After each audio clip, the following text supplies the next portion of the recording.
Hello everybody, and welcome to the continuation of example 5. We are still looking at page 76 in the workbook here. Just to refresh your memory, what we did so far is to find this formula, the formula for the inverse of a linear transformation t, and just so that we can see what that transformation formula was, I'm going to rewrite it. So that looked like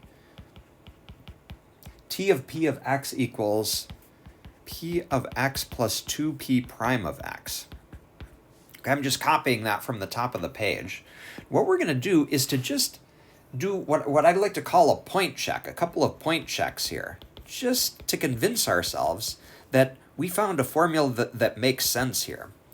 Okay, so what I'm going to, just to start this process off, I'm going to kind of pick a polynomial out of the air here. Okay, so let's say that we wanted to calculate t inverse of x squared according to our formula. Okay, well, x squared is really, if we rewrite it in kind of longhand form, it looks like 0 plus 0 plus 0x plus 1x squared.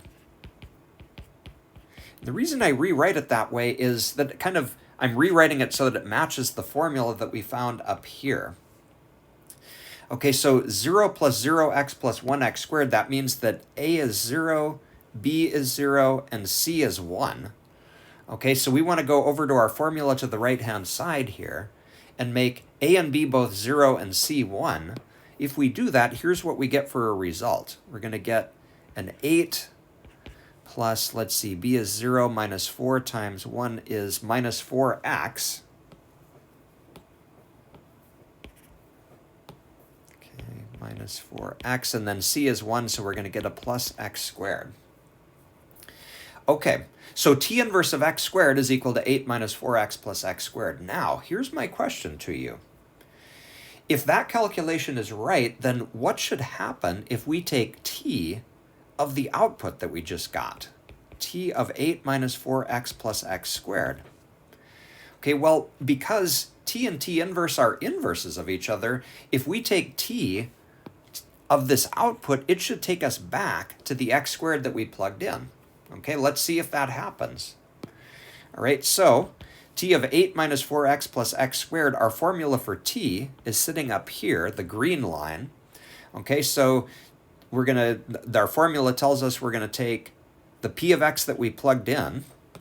Okay, so 8 minus 4x plus x squared plus 2 times the derivative of that 8 minus 4x plus x squared. And what's the derivative of 8 minus 4x plus x squared?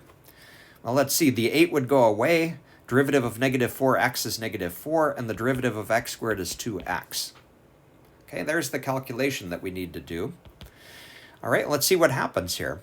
So 8 minus 4x plus x squared, and then 2 times negative 4 is negative 8 plus 4x, and notice what happens here.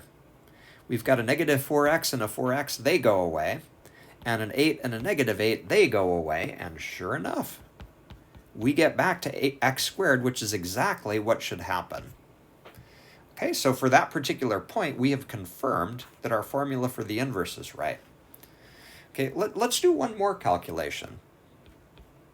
Okay, so we could, for example, take t inverse of 1 plus x. I'm just kind of pulling that out of the air. That could really be anything. Okay, so if we rewrite that, we could write it in the form 1 plus 1x plus 0x squared. Okay, so in this case, let's see.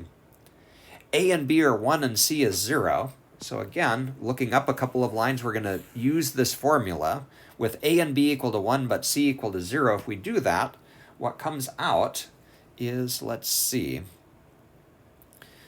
1 minus 2 plus 0 gives us a negative 1. Okay, and then B minus 4C, that's going to be 1 minus 0 is 1x. Okay, and then c is 0, so there's no x squared on the end of that. All right, so our output looks like negative 1 plus x. Let's see what happens if we plug that into t. That should take us back to 1 plus x if we've done everything right. Okay, so t of negative 1 plus x, we're going to look back at the green formula here. Okay, so that's going to be negative 1 plus x plus 2 times the derivative of negative 1 plus x. That derivative is just 1. Okay, do the simplifying here, and we're going to get negative 1 plus x plus 2. And since negative 1 plus 2 is 1, we're going to get 1 plus x. And again, notice that took us back to where we started, okay, which confirms that T inverse appears to be a correct formula for this point.